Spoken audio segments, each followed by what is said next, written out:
Mercredi 13 mars, merci à tous de vous informer sur RTI 1 à la une ce soir. Le Conseil des ministres de ce jour a adopté un projet de loi portant réforme hospitalière. Réforme qui vise la création des EPH, les établissements publics hospitaliers, afin d'améliorer la gouvernance et le fonctionnement des hôpitaux en vue d'assurer une meilleure prise en charge des malades. 13 mars 2016, 13 mars 2019, la Côte d'Ivoire se souvient de ses morts et de ses blessés suite à l'attaque terroriste qui a frappé la ville de Grand-Bassam. Au nom du gouvernement, le ministre de l'Intérieur et de la Sécurité a déposé une gerbe de fleurs au pied de la stèle érigée en la mémoire des victimes. Le programme social du gouvernement ivoirien a été expliqué en détail ce mercredi par la ministre de la Solidarité, de la Cohésion sociale et de la lutte contre la pauvreté. Maria Toukone est également revenue sur le programme Filet socio-productif devant la presse lors des rendez-vous de Fraternité Matin. Fusillade meurtrière dans une école près de Sao Paulo au Brésil. Au moins 6 enfants et 2 adultes ont trouvé la mort. Une vingtaine de personnes ont été blessées. Les assaillants seraient 2 adolescents qui se sont donné la mort après avoir ouvert le feu dans l'école. Bonsoir à tous, bienvenue. Le gouvernement ivoirien s'est réuni ce mercredi à la faveur du Conseil des ministres hebdomadaire. Décision majeure prise à l'issue de cette rencontre, l'adoption du projet de loi portant réforme hospitalière. Les CHU, centres hospitaliers universitaires, vont devenir des EPH, établissements publics hospitaliers. Mama Traoré et Awa Touré nous expliquent ce que ce changement implique. C'est un test qui sera soumis aux députés dès l'ouverture de la prochaine session parlementaire.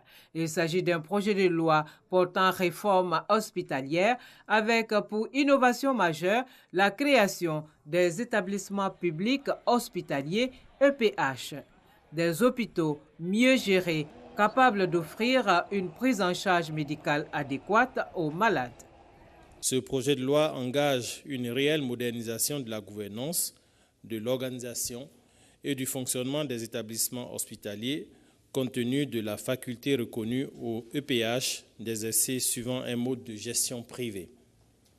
Ce modèle de gouvernance garantit la gestion optimale du patrimoine et la participation des établissements hospitaliers privés au service public hospitalier tout en garantissant son caractère social. Ce sont les CHU qui deviennent des EPH. Donc, il n'y a pas d'autres nouveaux établissements à créer, sauf les nouvelles constructions qui seront réalisées dans le cadre du plan national de développement sanitaire. Mais c'est vraiment un changement d'identité, un changement de mode de gestion de chacune de ces institutions. Pour le moment, le gouvernement a fait sa part et transmet le projet de loi à l'Assemblée nationale pour adoption. Et c'est seulement alors que le texte sera opérationnalisé. Le Conseil a également adopté un décret instituant désormais l'identifiant unique du foncier de Côte d'Ivoire, c'est-à-dire que les parcelles seront désormais dotées d'une seule immatriculation reconnue par l'administration foncière. L'IDU-FCI est un numéro alphanumérique d'identification fixe de 20 caractères générés dans le traitement des dossiers fonciers à attribuer à toute parcelle située sur le territoire national et qu'elle devra obligatoirement posséder en dépit des modifications apportées à sa consistance.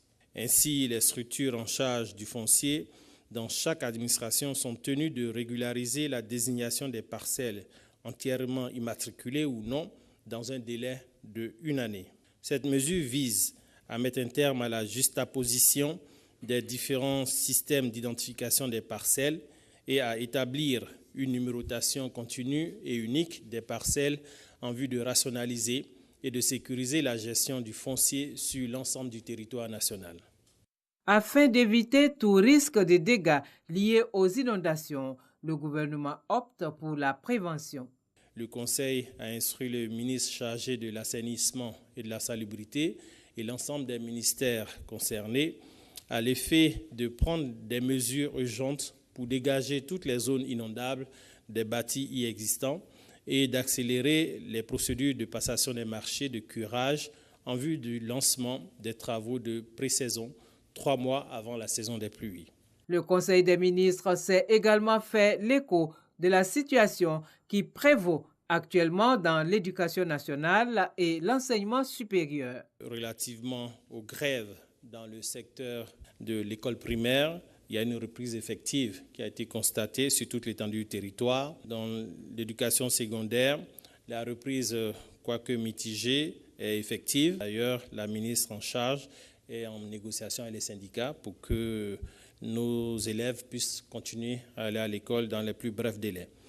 Relativement au secondaire, la normalisation a été observée et les cours ont lieu, idem pour les examens.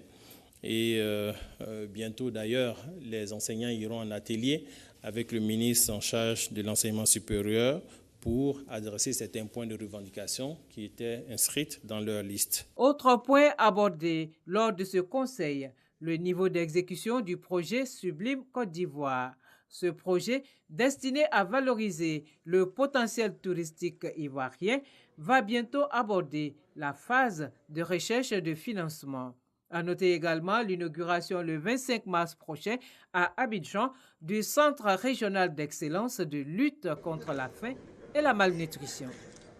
La ville de Grand-Bassam et toute la Côte d'Ivoire se souviennent, voilà exactement 3 années, qu'une attaque terroriste a endeuillé le pays. Devoir de mémoire, lors d'une cérémonie sobre, le gouvernement ivoirien, les pays amis de la Côte d'Ivoire et les familles ont rendu hommage aux victimes. La lutte contre le terrorisme est aujourd'hui une préoccupation commune à tous les pays du monde. Les leaders religieux des pays du Sahel entendent eux aussi mener pleinement ce combat.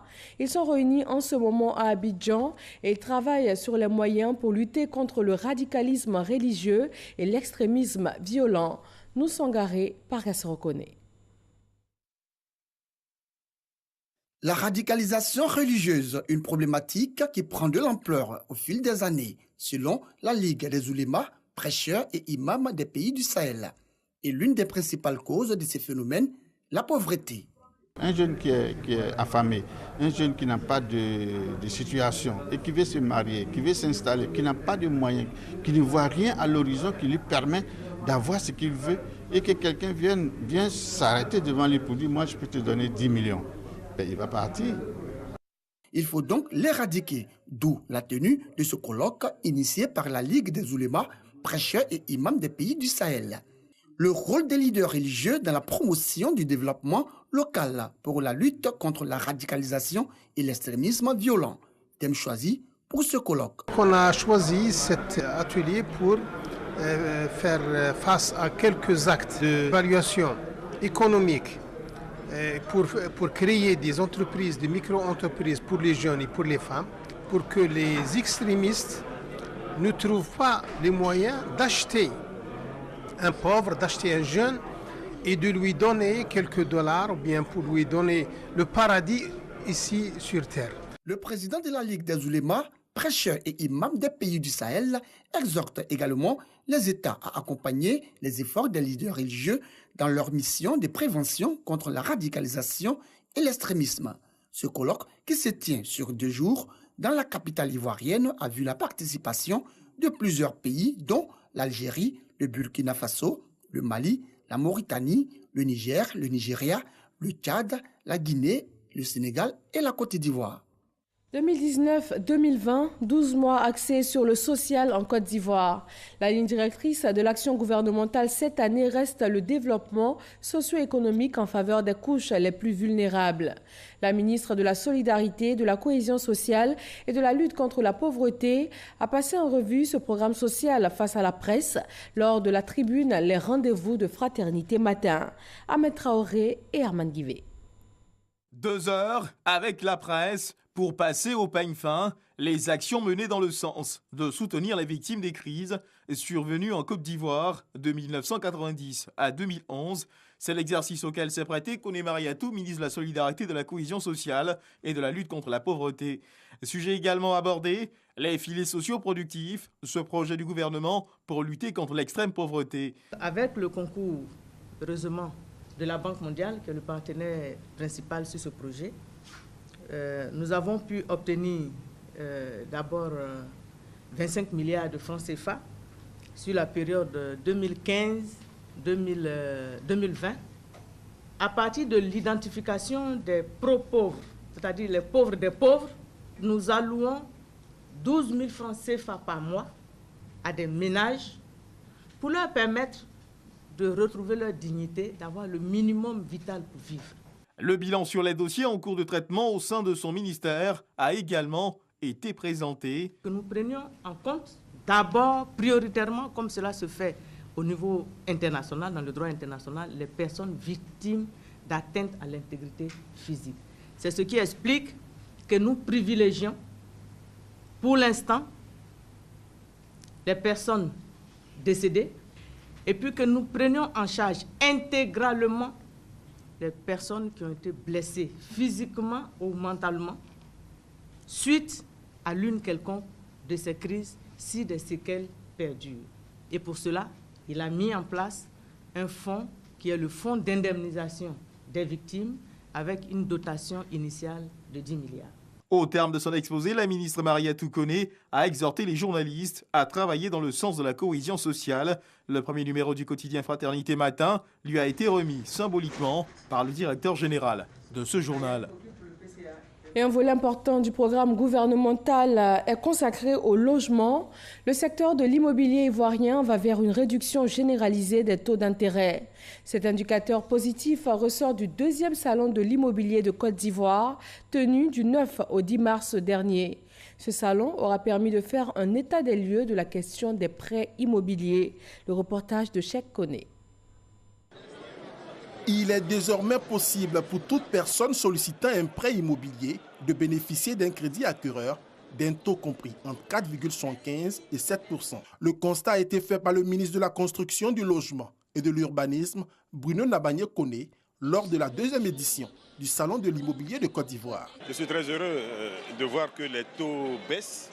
Les taux baissent parce que les banquiers ont davantage confiance dans l'écosystème qui est mis en place.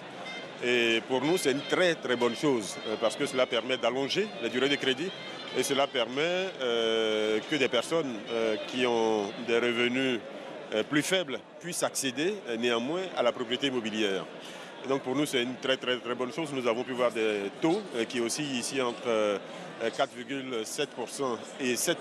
Je n'ai pas vu un seul taux au-delà de 7%, ce qui est très bon, puisque nous avons connu dans ce pays des taux à 16%, à 17%.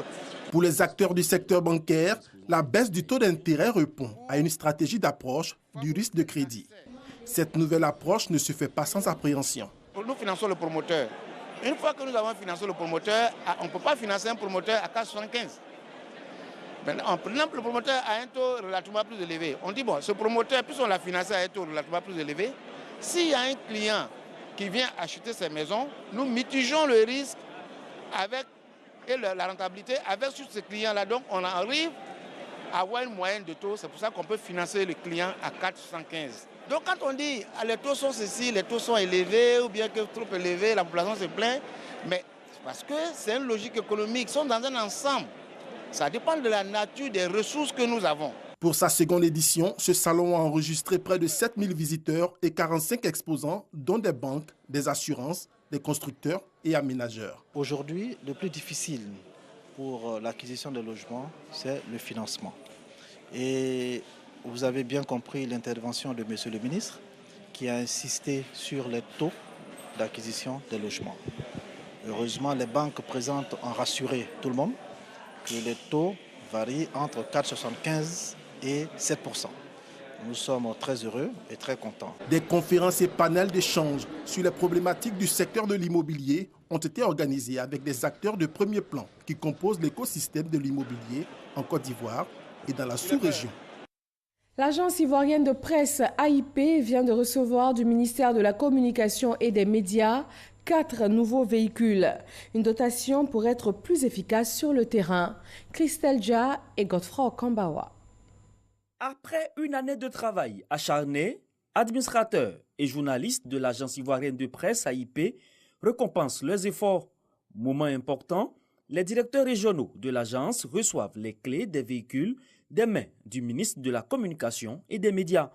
Des moyens roulants qui permettront à ces agents de l'AIP de mener efficacement leurs fonctions. Pour moi, c'est un sentiment de joie, bien sûr, parce que ça va permettre au chef de bureau d'aller au contact des populations, c'est notre mission, l'information de proximité. D'un coût total de 60 millions de francs CFA, ces véhicules sont destinés aux bureaux régionaux d'Abengourou, de Séguéla, d'Abouasso et au bureau central d'Abidjan. J'aimerais vous rassurer vos collaborateurs par rapport à notre engagement plein à continuer à faire ce renforcement en ressources de AIP, mais surtout vous accompagner pleinement pour que AIP continue à glaner des lauriers.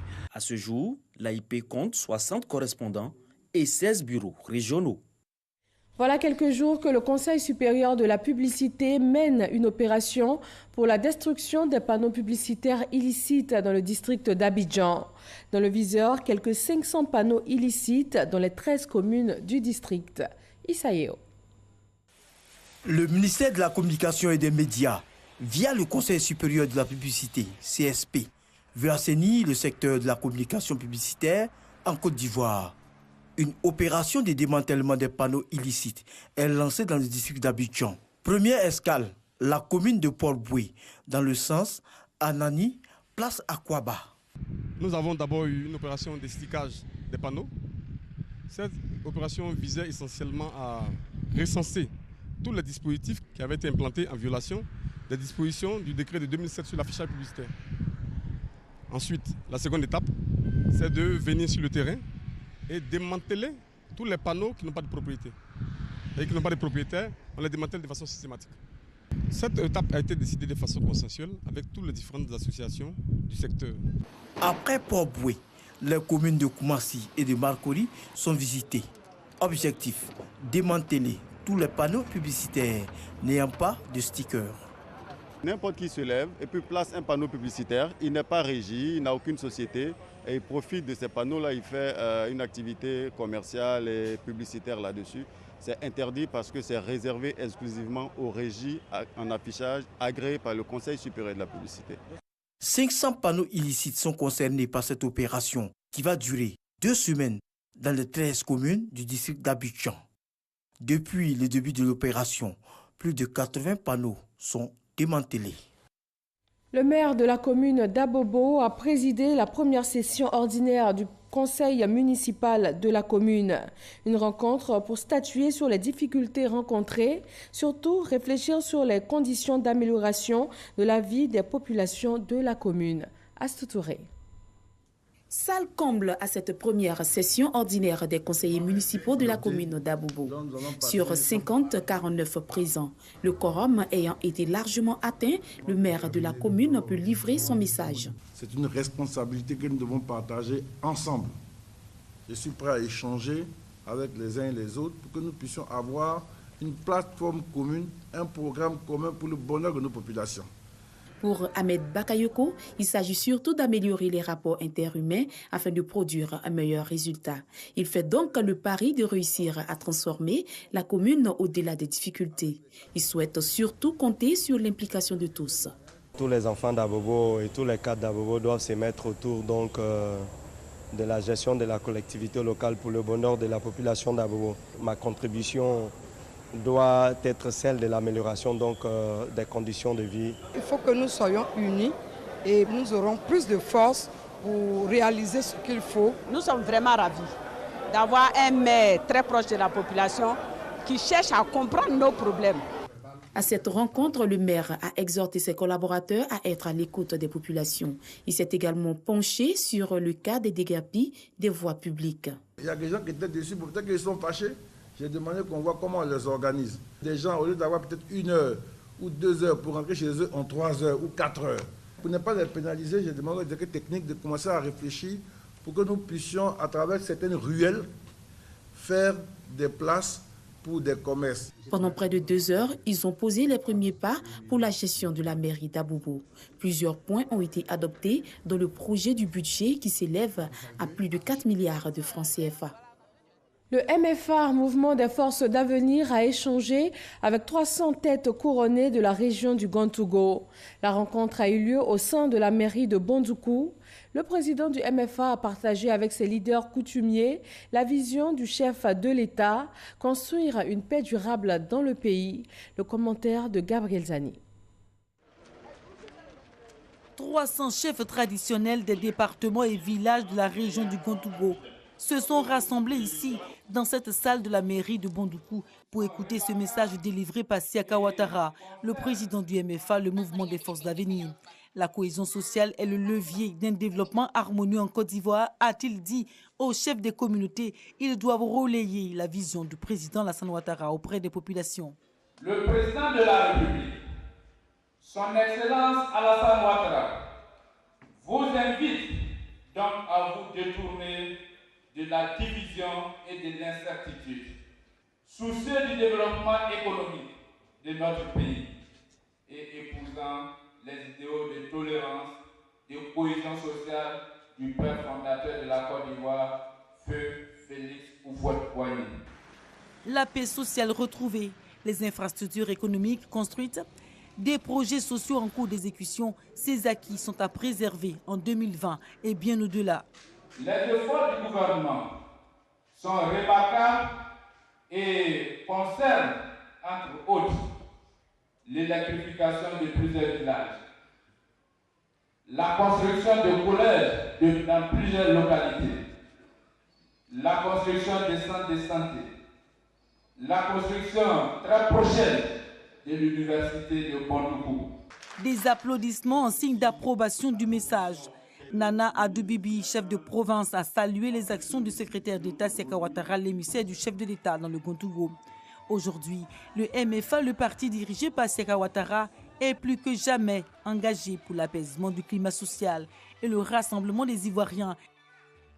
Le ministère de l'Assainissement et de la Salubrité et les mairies se concertent pour une gestion plus efficace des déchets. Le ministère entend renforcer l'implication des élus à travers l'Union des villes et communes de Côte d'Ivoire pour de meilleurs résultats au quotidien. Grâce Kando. La ministre Anne-Désirée Ouloto veut une collaboration plus accrue et efficace avec les instances dirigeantes des collectivités territoriales dans la gestion des ordures. Rencontre donc ce mardi pour échanger sur la question. Nous voulons que l'approche soit inclusive et participative, de telle sorte que nous puissions tirer les leçons des faiblesses du système passé et leur permettre d'avoir donc tout le matériel qui convient, mais à côté du matériel, l'encadrement technique qui convient avec la vision et l'approche opérationnelle, ce qui fera que toutes les villes de Côte d'Ivoire auront donc cette même chance d'être aussi belles et propres qu'Abidjan. Ils ont pris l'engagement de sensibiliser nos populations à avoir des réflexes citoyens. Et les maires de Côte d'Ivoire joueront leur participation pour être les véritables bras séculiers du gouvernement dans sa vision et dans sa politique de développement social et communautaire. Des initiatives dans le cadre de l'amélioration du cadre de vie et des actions de sensibilisation et de déguerpissement des populations vivant sur les flancs de collines et dans les zones inondables sont menées. Au niveau d'Adjamé, nous avons déjà commencé avec le curage de tous les caniveaux de la commune. Et nous avons mis une équipe au niveau de notre service technique pour recenser tous les endroits à risque. Nous avons mis effectivement donc des poubelles devant donc des portes, des maisons, pour permettre effectivement aux gens donc de ne plus verser partout et donc de verser donc les déchets dans les poubelles qui ont été donc installées au niveau donc de différents quartiers. Pour rappel, une plateforme de collaboration entre le ministère de l'Assainissement et de la Salubrité et l'Union des villes et communes de Côte d'Ivoire a été signée en 2013 en vue d'une amélioration durable de la qualité de vie. Dans la filière cacao, le Ghana et la Côte d'Ivoire, ces deux pays qui pèsent pour 60% de l'offre mondiale du cacao, optent pour un cacao durable et traçable. Les dirigeants du Cocoa Board du Ghana et du Conseil Café Cacao de Côte d'Ivoire ont signé un protocole pour fédérer leurs forces et se mettre aux normes internationales. Noël Niagno. La coopération Côte d'Ivoire-Ghana dans le secteur du cacao gagne en intensité avec 7 autres actes stratégiques. La signature de cette déclaration, toujours à Abidjan, après celle du 26 mars 2018. Celle-là a trait à la mise en œuvre de la norme ISO 34101 sur le cacao durable et traçable. Les signataires, le directeur général du Conseil Café Cacao de Côte d'Ivoire, Yves Brahima Koné, et Joseph Bohin Aïdo, directeur exécutif du Ghana Cocoa Board. Les deux poids lourds de l'offre mondiale du cacao, 60% du marché, prennent ainsi une option sur l'avènement d'une norme qui prend en compte surtout l'amélioration des conditions sociales et des moyens de subsistance des producteurs. Toutes choses qui permettront d'assurer une production durable du cacao. Cela pour éviter d'éventuelles pénuries préjudiciables à l'industrie du chocolat parce que la demande en cacao et en chocolat croît d'année en année. La norme objet de cette rencontre a 4 composantes. La partie 1, portant sur les exigences relatives au système de gestion de la durabilité. La partie 2, portant sur les exigences de performance relatives aux aspects économiques, sociaux et environnementaux. La partie 3, portant sur les exigences relatives à la traçabilité. La partie 4, portant sur les exigences relatives au système de certification. Si les 3 premières sont considérées comme acquises, la 4e composante attend d'être validée par les parties. Voilà tout le sens de la déclaration d'Abidjan. La Côte d'Ivoire et le Ghana ont décidé à travers le Conseil du Café Cacao et le Ghana Cocoa Board de s'approprier la norme internationale ISO 34101-4 sur le cacao durable et traçable afin d'y apporter les améliorations nécessaires qui tiennent compte des intérêts de l'ensemble des acteurs. Comme on le voit, les deux poids lourds veulent désormais compter dans les prises de décision, surtout quand il s'agit des questions de production et des conditions de vie des cultivateurs. Le Centre africain de management et de perfectionnement des cadres enregistre une nouvelle filière. La première promotion en diplomatie, protocole et relations internationales vient d'effectuer sa rentrée de Master 2. C'est une formation qui vient combler un vide dans le système francophone. Kolo Koulibaly. Les auditeurs seront formés sur 10 mois, assortis d'une soutenance devant un jury. Ils vont maîtriser les spécificités des notions de diplomatie, protocole et relations internationales. Une innovation en termes de formation au camp PC. C'était pour combler un vide en Afrique francophone et peut-être même en Afrique anglophone. On n'a pas une formation spécifique en diplomatie, protocole et relations internationales. Il y aura un groupe qui va faire les cours en présentiel avec les professeurs et un groupe qui va faire les cours soit par téléenseignement, soit sur la plateforme e-learning du camp PC. Pour cette rentrée, une conférence inaugurale sur l'organisation et le fonctionnement du monde dira aujourd'hui. Les relations internationales sont tellement complexes, on va vers les autres pour changer une situation qui ne nous arrange pas. Ou bien pour renforcer et défendre une situation qui nous arrange. Dans ces conditions, il n'y a plus d'émotion, il n'y a plus de méchants, il n'y a plus de bons. Le ministre Nyamien Yao a conseillé aux intéressés la pluridisciplinarité, une clé de réussite des relations internationales d'aujourd'hui.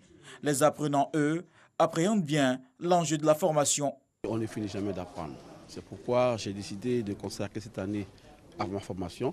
Nous avons découvert l'organisation du monde. C'était des éléments qu'on peut penser qu'on avait comme connaissance, mais présentés par le professeur, ça prend une autre dimension. L'année dernière, déjà, j'ai suivi 2 formations ici au camp PC que j'ai trouvées très enrichissantes. Donc, il m'est venu l'idée de m'inscrire à cette formation, d'autant plus que je suis diplomate de carrière. Le CAMPC est une institution inter-État qui se veut un outil de formation pour les cadres et leaders africains. Actualité internationale nous conduit à Lagos, au Nigeria. Un immeuble de 4 étages abritant une école maternelle et primaire s'est effondré ce mercredi. Des enfants sont pris au piège dans les décombres, au moins 10 selon des témoins. Une vingtaine de personnes a déjà été sortie. Les secours sont toujours à pied d'œuvre afin de tenter de sauver ces enfants pris au piège. Et puis cette fusillade meurtrière dans une école primaire à Sao Paulo au Brésil. Au moins 6 enfants et 2 adultes ont trouvé la mort. Une vingtaine de personnes ont été blessées. Les assaillants seraient 2 adolescents qui se sont donné la mort après avoir ouvert le feu au sein de l'établissement. Et voilà, c'est tout pour ce 20h. Merci de l'avoir suivi. Retrouvez à 23h Michel Mambo. Bonne fin de soirée et à demain sur RTI 1.